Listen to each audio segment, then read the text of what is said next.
청계천 산책길에 부모 손을 잡은 아이가 지나고 운동 나온 시민들이 뛰어다닙니다.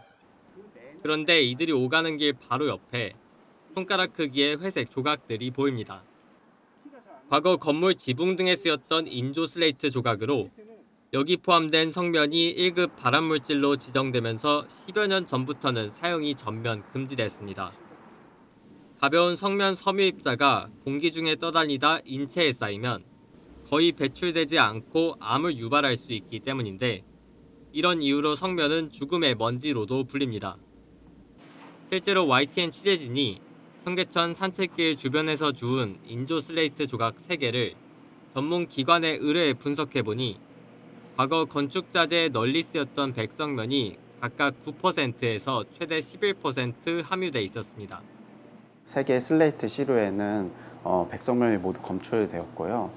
1%가 넘다고 판단되었을 때 저희가 시약평가법으로 통해서 현행 산업안전보건법은 성면이 1% 이상 들어있는 물질의 제조와 수입 등을 금지하고 있는데 법정 기준치의 최대 11배에 달하는 성면이 검출된 겁니다. 문제는 이렇게 기준치 넘는 성면을 포함한 슬레이트가 산책길 곳곳에 방치돼 있다는 겁니다.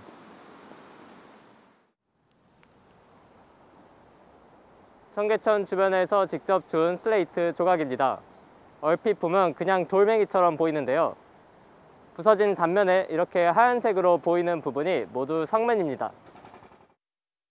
YTN은 한국성면건축물안전관리협회의 도움을 받아 청계천 산책길에서 성면을 함유한 인조 슬레이트 조각이 발견된 위치를 지도에 표시해봤습니다.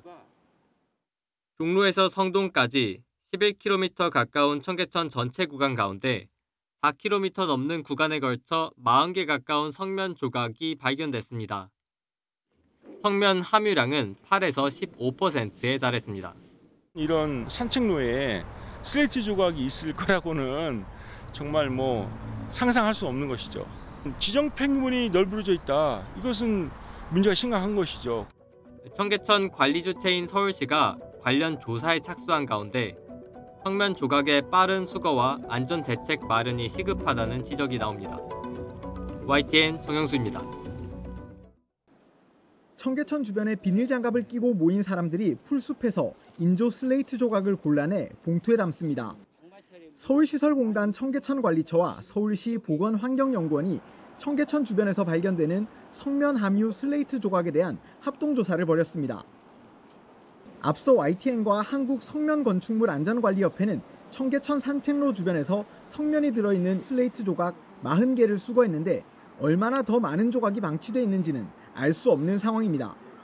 전문가들은 청계천 전체 구간에 대한 정밀 점검과 빠른 처리가 시급하다고 강조합니다.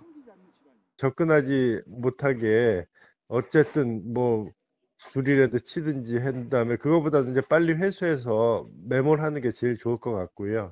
조치 과정에서도 주의를 당부했는데 미세한 성면가루가 주변에 흩어질 수 있기 때문입니다. 산책로에 있는 것은 들어 담다가 보면은 날아오르거든. 날아오르면 시민들 코에 또 들어가요. 그래서 문제가 생길 수가 있어요. 특히 성면 함유 슬레이트가 있던 곳 주변 공기가 오염됐는지도 조사해야 한다고 강조합니다. 펌프를 이용해서요, 거기 공기를 갖다가 채집해서 거기에 얼만큼 성면 입자가 나왔는지 카운트를 하는 거죠. 앞서 지난달 1일 청계천 주변에서 성면 슬레이트가 발견됐다는 사실이 환경단체를 통해 알려졌습니다. 다음 날 서울시 측은 현장 조사를 통해 의심 물체 2조각을 발견해 감정을 의뢰했습니다. 하지만 청계천 전체에 대한 본격적인 점검은 지난달 24일이 돼서야 시작됐고 그 사이에도 곳곳에서 성면 슬레이트 조각 수십 개가 발견됐습니다. 서울시 대응이 늦은 거 아니냐는 지적이 나오는 가운데 시에서는 제초 작업을 통해 남아있는 성면 슬레이트를 철저히 회수하고 전문기관과 협의해 위험성에 대한 조사를 진행하겠다고 강조했습니다. 청계천이 쾌적하게 관리되도록 수시로 점검하고 정비를 해서 문제 없도록 그렇게 하도록 하겠습니다. 뒤늦게 철저한 조사를 약속한 서울시, 시민 불안을 달랠 수 있는 충분한 조치가 진행되는지는 계속 지켜봐야 할 것으로 보입니다. YTN 양동훈입니다.